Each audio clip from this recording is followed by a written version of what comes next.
I'm Eva Walker. I'm 38, a naval intelligence officer, and for most of my life, I was the shadow in my own family. Not because I wasn't capable, not because I didn't try, but because in a house like mine, silence was easier than being seen only halfway. I grew up in Raleigh, North Carolina, where my little brother Brandon lit up every room before I had a chance to walk in. Brandon was loud, funny, and golden. He was the kind of kid who won trophies and smiled for every photo. I was the one who held the camera.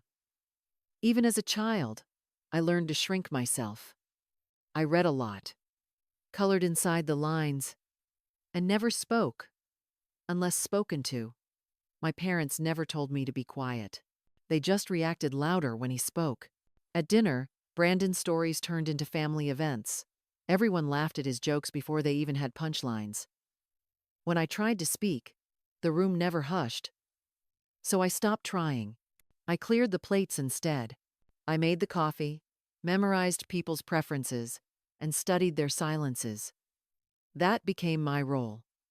Not the star, the steady one.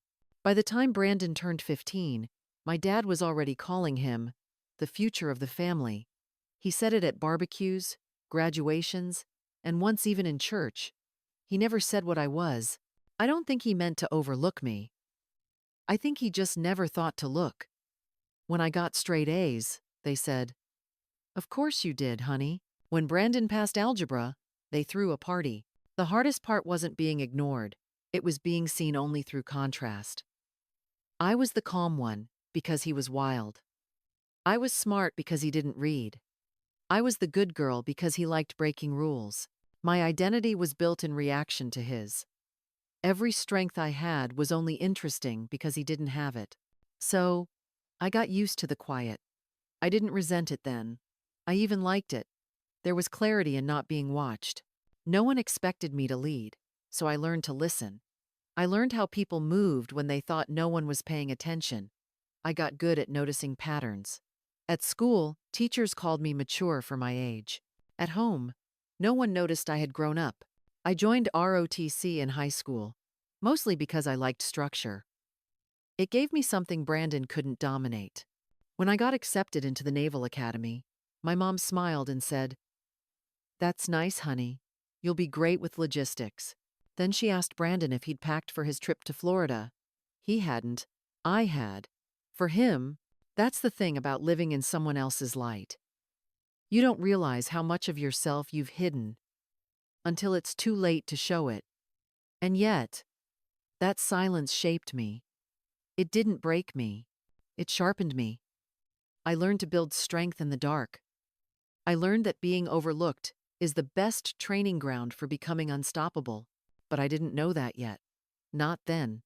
Back then, I was just Eva, the helper, the quiet one, the shadow. And I told myself that was enough. Until one day, it wasn't. Sunday brunch at my parents' house was always the same. Too many carbs, weak coffee, and Brandon holding court like he was briefing a room full of admirals instead of our small family dining table. He had barely set his uniform self down before launching into a story about a last-minute deployment, a helicopter that almost didn't land, and how he saved the whole mission with a calm head and solid protocol. Everyone ate it up. My mom leaned in like she'd never heard anything more heroic. My dad nodded along, eyes bright with pride. My sister-in-law laughed at all the right moments, even though I was pretty sure this was the fourth time she'd heard the same story. I sat 2 seats down, refilling the coffee and slicing bananas into the fruit bowl. No one asked me anything. I chimed in once, just to say the eggs were overdone, and even then, Brandon managed to spin it into a joke about Navy rations. I smiled politely. I always do. At one point, my sister-in-law turned to me and asked, "So, Eva, what have you been up to lately? Still living that quiet life in Arlington?" Before I could answer, Brandon cut in with a chuckle. "She's probably retired by now, right?" He popped a grape into his mouth like the matter was settled. I said, "Still working." Calm. Flat. Rachel blinked. "Oh, wow. I always forget you were in the Navy, too." You're just so low-key." My dad, who had been buttering his toast, decided to chime in. Eva always had the brains, just not much drive for command. "But that's okay, sweetheart. Not everyone wants to lead." He didn't look up. No one asked me what I actually did. No one ever had. And after years of being mistaken for the one who brings coffee, instead of the one who signs off on battle plans, you learn not to offer. I poured myself some tea. It was already cold. It wasn't their words that hurt. It was the certainty behind them. Like my story had already been written in their heads, and they'd stopped checking for new chapters. And maybe that's what made the silence cut deepest of all. Not because it was empty, but because they thought they already knew what filled it. When I graduated from MIT, I didn't take the usual path. No lab coat, no startups, no awards dinners. Instead, I went 3 floors underground into a room with no name and no windows, where everything important happened in silence. My first assignment was at a naval intelligence cell embedded deep inside a government facility. We tracked encrypted signals, flagged ghost ships, and mapped illegal operations long before they reached headlines. The job wasn't glamorous, but it shaped every part of who I became. I didn't wear my rank on my sleeve. There were no welcome home banners, no social media posts. My successes were measured in crises avoided, not medals displayed. And while Brandon gave briefings with fanfare, I was writing protocols that would prevent the next war. I never felt the need to correct anyone at the dinner table. Let them think I was in analytics or retired. Let them assume. The work didn't need their validation. It needed precision, foresight, and the kind of leadership that doesn't look for applause. There's a certain power in being underestimated. It gives you room to operate, to build, to lead without noise. I didn't live in the shadows because I was afraid. I lived there because that's where the real work was being done. There was a night in Jakarta I still think about. A drone was already in the air, locked onto a high-risk target. But the timing felt wrong, and I redirected it mid-flight. That decision, made in silence at 2 a.m., saved 3 families who never knew how close they came to becoming statistics. Another time, we intercepted chatter about a submarine slipping through disputed waters without a flag. I rerouted sonar data just enough to confuse its course. By the time it surfaced, it was boxed in by Allied patrols and had no choice but to retreat without conflict. No shots fired. No headlines. Just clean resolution. Then there was the early warning system we built in Yokosuka. On paper, it was a civilian tech exchange. In reality, it tied 6 nations together through data streams that could detect a cyber attack before a single firewall blinked. That network stopped 3 near collisions in a single year. No one thanked me. That was never the point. The auditorium buzzed with the low hum of military chatter and polished boots on marble. Brandon stood at the center stage, hands slicing through the air with practiced flair. Slides flicked behind him, each one sharper than the last, and the room followed his rhythm, like a well-trained unit. He wrapped up with a smile that hinted at certainty. People whispered. Someone near the front said, "Guess he's getting the lead." Then General Roth stepped to the podium. The room tensed. No warning, no glance toward Brandon. Just 5 words. Command will fall to Rear Admiral Eva Walker. Ugh. Silence, clean, and instant. Brandon froze mid-turn, eyebrows twitching like he'd misheard. I stepped out from behind the curtain. Full uniform. 2 silver stars gleaming in the sterile light. 1 step.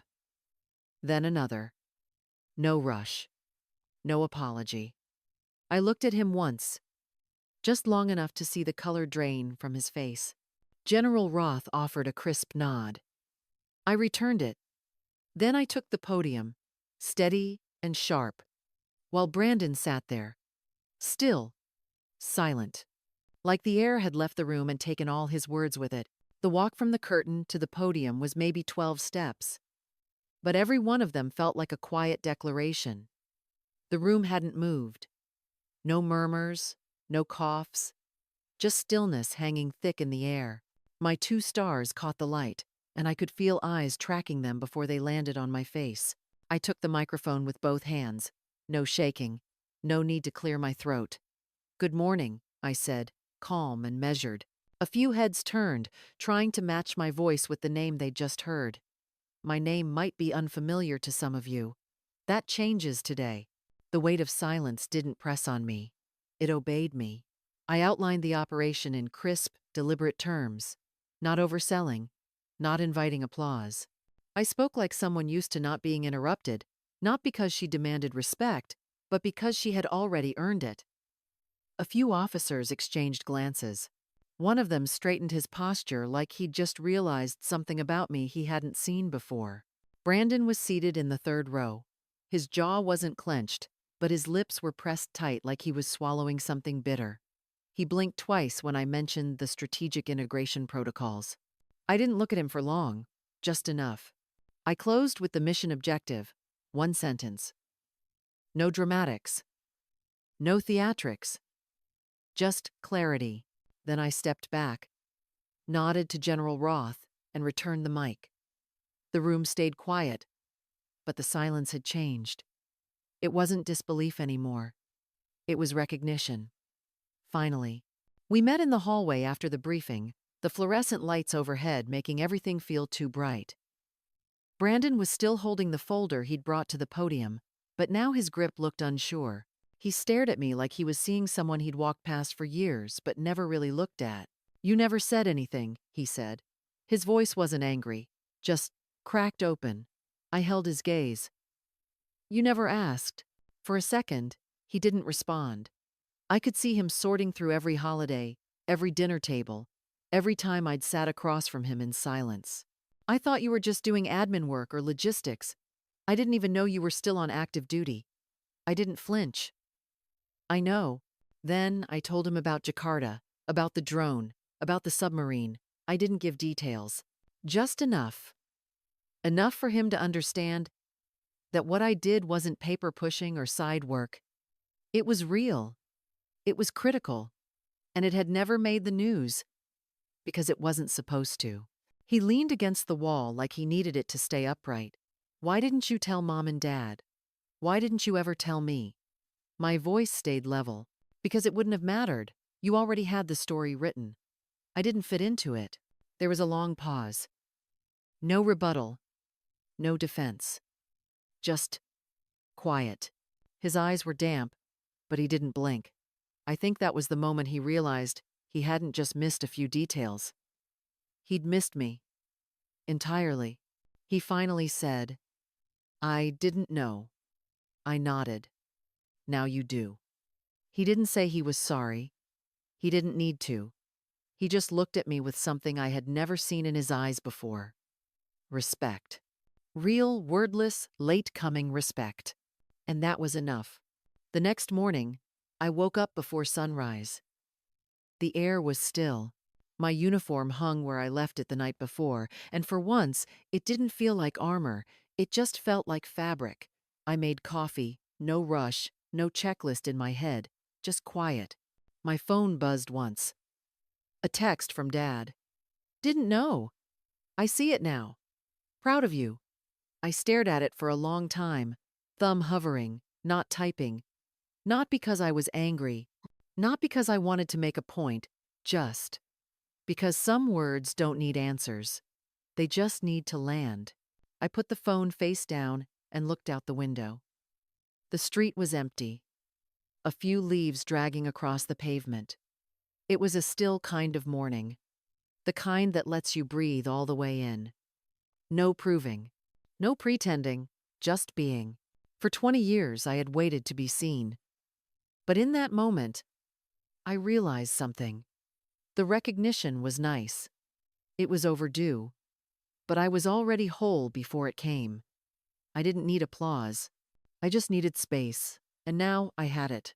There's a velvet box I keep in the back of my drawer. It's small, lined in deep navy blue, the kind of blue that doesn't shine.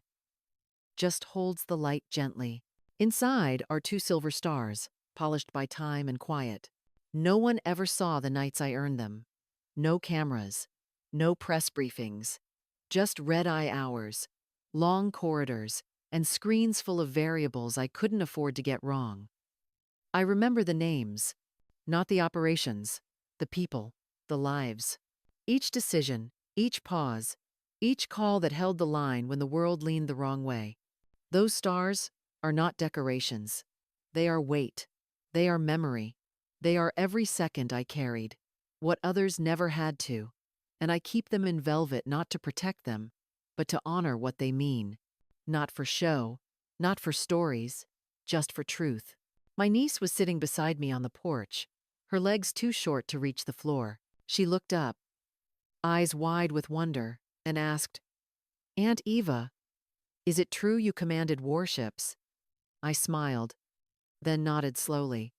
Yes, and people, too. She didn't ask for details.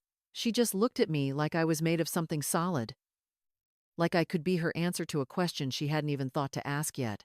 For the first time, I saw myself reflected in the eyes of someone new, not as the quiet one, not as the helper, but as someone she could grow up to become. That was enough for me. Maybe more than enough.